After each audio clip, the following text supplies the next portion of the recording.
ठीक है। अच्छा सईद काजी साहब, ये जो डॉक्टर साहब ने भी बात की, ये ऑब्वियसली अपनी जगह पर दुरुस्त है, आइन भी बार नहीं करता डुअल नेशनल्स को SPMs बनने से, बट उसी दौरान अगर ये देखा जाए कि वही मेंबरान पार्लियामान के नहीं बन सकते हैं, तो काबीना के अंदर बैठना, जहां बड़ी अहम मीटिंग्स हो रही हैं, जहां मुल्क और कौम के फैसले हो रहे हैं, वहां पे वो लोग जा सकते हैं क्या? उसके लिए भी फिर कानून तब्दील कर देना चाहिए कि या तो फिर उनको पार्लियामान में भी बैठने की इजाज़त दी जाए या फिर उनको काबीना में बैठने की भी इजाज़त ना हो?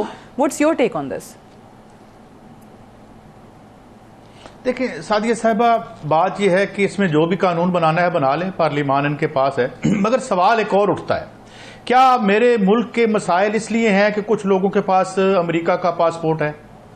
जिस तरीके से देखे ना, यहां नॉन इश्यूज को हम कैसे प्रमोट, देयर आर प्रॉब्लम्स, मैं डिनाई नहीं करता, लेकिन क्या पंजाब के प्रॉब्लम बुजदार साहब की वजह से हैं? वो उनके रहने से आ गए हैं, उनके जाने से खत्म हो जाएंगे? बेसिकली हम क्या कर रहे हैं?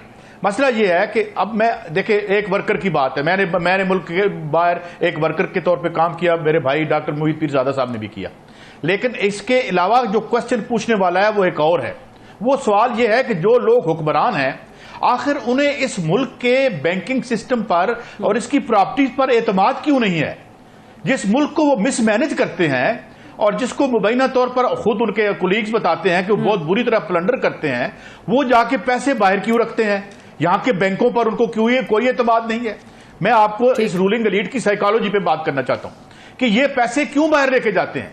एक दफा मैंने अपने शो में कहा था कि हम लंदन को क्या डिफेक्टिव दारुल खिलाफा बना दें? लंदन प्लान बन रहा है, सारे वहीं बैठे हुए हैं, वहीं से हम कंट्रोल हो रहे हैं, बताया जाता है अमेरिका भी हमें लंदन से कंट्रोल करता है, हम गुलामों को।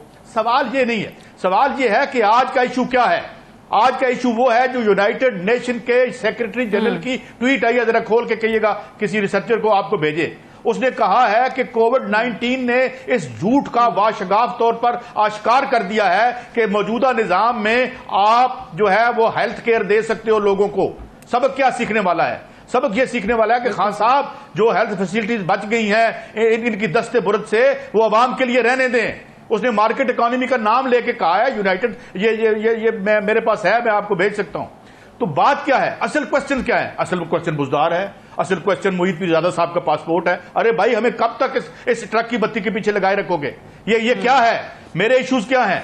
इश्यूज ये हैं कि हजूर, जो आप गेटेड कम्युनिटीज में रहते हैं, क्या आपका वही पानी है जो मैं पीता हूं?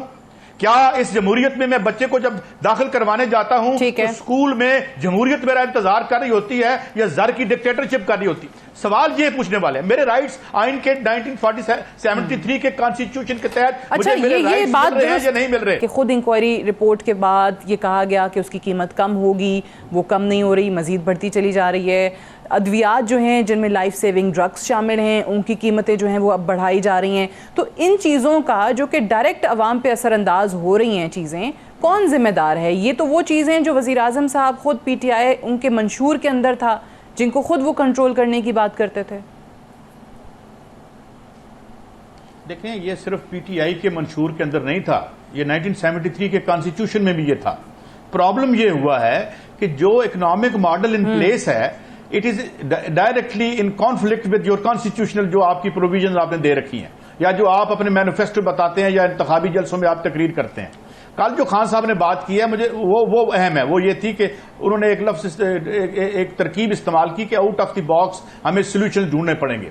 मुझे लगता है हमें बहुत सारा आउट ऑफ द बॉक्स जाना पड़ेगा जी। सबसे पहले तो मैं आपको ये बता दूं कि आपकी इंडस्ट्री और साथ ठीक ही नहीं हो सकती जिस वक्त तक आपकी इकोनॉमी IPPs के हवाले से इतनी ब्लीड हो रही है। ये तकरीबन $75 बिलियन बन जाता है अगर $2 से $2.5 बिलियन 94 से हम लूज कर रहे हैं अब तक। तो ठीक, एक तो बात यह है। इसके अलावा दूसरी बात क्या है? इंडस्ट्री आपकी खड़ी नहीं हो सकती, कॉस्ट ऑफ डूइंग बिजनेस आप आसमान पर ले गए, क्या करेंगे? ऊपर से क्या हुआ? वो तो था जो गलतियां की इन्होंने, ऊपर से कोविड ट्रिगर्ड रिसेशन आ गया। आज अमेरिका की इकोनॉमी कॉन्ट्रैक्ट कर रही है। अरे भाई, चाइना इस क्वार्टर में कॉन्ट्रैक्ट कर रहा है, सुकड़ रहा है। दुनिया की कोई इकॉनमी नहीं है जो ग्रो कर रही हो। अब और बर्तानिया बहुत बड़े क्राइसिस, £350 बिलियन का उसका खसारा आ रहा है, आज भी फाइनेंशियल टाइम्स में देख रहा था। अब मसला यह है कि आप इससे कैसे लड़ेंगे? इससे लड़ने, मैंने जैसे कहा कि आज आपके यूनाइटेड नेशन के सेक्रेटरी जनरल ने हथियार डाल दिए हैं। उन्होंने टेसिटली मान लिया है कि जनाब ये इस तरह काम नहीं चलेगा। और मैं समझता हूं टेस्ट केस बना लें, दुनिया की सबसे ताकतवर सबसे अमीर मुल्क तारीख का अमेरिका, उसका वो दुर्गत बनाई कोरोना ने कि वो मान गए कि ये नहीं है, ये इस तरह के सिस्टम नहीं चलेंगे। आज वो लीडर बनेगा मुस्तकबिल का जो नाम लेगा, जो डिफाई करेगा इन पैटर्न्स को जिन्होंने इंसानों को बर्बाद करके रखा हुआ है इस ग्लोब पे। इसलिए ये खान साहब को करना पड़ेगा अगर वो अपने इलेक्टोरल वादे पूरे करना चाहते हैं तो। और लेकिन अब खान साहब की प्रॉब्लम क्या है, जैसे मैंने पहले कहा था, खान साहब के तख्त के चारों पाए काले धन पे खड़े हैं, एक को हाथ डालते हैं तख्त वाबल करना शुरू कर देता है। अब जहांगीर तरीन साहब मेरे शो में कह के गए थे कि जी 30-35 MNAs तो मेरे साथ हैं, आप जिस कार्टर को हाथ डालते हैं अगले दिन -1 शुरू हो जाता है। बिल्कुल तो ये इश्यूज हैं। लगता है खान साहब, it's a very big task at hand for Khan साहब, एंड आई थिंक कि अगर वो इसमें से सरवाइव या निकलना चाहते हैं तो फिर उन्हें मेरे ख्याल में बहुत ज्यादा दाएं से वापस सेंटर में और सेंटर से लेफ्ट जाना पड़ेगा। जी सादिया। अच्छा, अब ये ठीक है, वो बिल्कुल सही है कि वो करप्शन और हम आएंगे तो हम करप्शन जो है वो ख़त्म कर देंगे, और वो उसमें IMF के मुंह पे पैसे मारने वाली बातें और काफ़ी ऐसी चीज़ें सुनी हमने माजी के अंदर जो आज पता चल रहा है कि हकीकत क्या थी। सईद काजी साहब, ये तमाम चीज़ें सामने रखते हुए 2 साल अब हो गए, 2 साल मजीद, आखिरी साल वैसे ही जो है वो इलेक्शन ईयर हो जाता है, ये क्या इस वक्त करना चाहिए 2 साल के बाद इमरान खान साहब को? किन चीज़ों पे अब आप कह लें कि he has to put his foot down कि ये चीज़ें बर्दाश्त नहीं होंगी, चाहे वो काबीना के हवाले से हैं, कहीं पर कोई बहस चलती है, परफॉर्मेंस काबीना के मिनिस्टर्स की वो कहते हैं कि जी अब वो जज करेंगे 2 साल तक, अगर नहीं की तो अब उसके हवाले से बातें सामने आ रही हैं, लेकिन 2-3 मोटी मोटी चीज़ें वो क्या होंगी जो वज़ीर आज़म को अगले ये 2-3 साल में करनी पड़ेंगी अगर PTI जो है वो सर्वाइव करना चाहती है, वो दोबारा इलेक्शन में जाकर आवाम को कुछ डिलीवर करके उस बुनियाद पे इलेक्शन लड़ना चाहती है? देखिए, अगर आप पिछले 30 साल की इकोनॉमिक डेवलपमेंट देखें ना, ये जो आप पहले तो हम ये देखते हैं कि राइज ऑफ माफिया बना क्या हुआ, कैसे जूं रियासत ने समाज में अपने किरदार को कम करना शुरू किया और हमने ऑफलोड किए अपने एसेट्स। हमें बताया गया था कि जी हमने ये एसेट्स बेचने हैं ताकि हमारा कर्जा उतर जाए, ये बुनियादी तौर पर मफरूजा था। हमने कहा बड़ा अच्छा कर दें, अच्छा एसेट तो हमारे बिक के कर्जा हमारा दुगना हो गया। अब सवाल क्या है? सवाल ये है कि ये माफिया इतने बड़े कैसे बने? जब आपने रियासत के आपने किया क्या है, आपने प्रॉफिट की निजकारी कर दी है और नुकसान को आप नेशनलाइज करते रहे। ये हुआ है वर्चुअली यहां पे पाकिस्तान में। आप माशी तौर पर डॉक्टर तैमूर लम्स के कहते हैं, मैं उनकी फिगर कोट कर रहा हूं, मैं इसको दोबारा भी कहीं चेक कर लूंगा, 20% मेइशत टोटल है खान साहब के पास, 80% तो आपके पास है नहीं, उसमें आप गंजी खाएगी क्या और नहाएगी क्या? एक बात। दूसरा, आपका प्रॉब्लम यह है कि आपके 2 जरिया मुआश है। एक आपका जरिया मुआश है कर्जा लेना, दूसरा है अपने एसेट्स बेचना, वो भी आहिस्ता आहिस्ता। एक बड़ा एसेट है 800 मिलियन का है, कितने का बिकेगा रूजवेल्ट मुझे नहीं पता, उसके बाद वो भी फारिग। अच्छा, ये प्रॉब्लम है। पहले तो प्रॉब्लम देखे ना, डॉक्टर मुईद साहब जानते हैं कि अच्छा डॉक्टर वो होता है जो पहले बीमारी की इटियोलॉजी देखता है, अलामतों में नहीं उलझ के रह जाता, वो देखता है कि इसको मैंने कैसे ठीक करना है। पहले तो ये देखे कि ये बीमारियां, ये बलाएं क्यों बनी जिनके हाथ में रियासत आज बेबस खड़ी है। मरज की जो वो जरूरी है, जो रूट कॉज है वहां तक आपने पहुंचना है। अनफॉर्चुनेटली मेरे पास टाइम बिल्कुल खत्म हो गया है। सईद काजी साहब, डॉक्टर मोईद पीरजादा साहब, thank you very much for joining us. आज के लिए इतना ही, इजाजत दीजिए, खुदा हाफिज।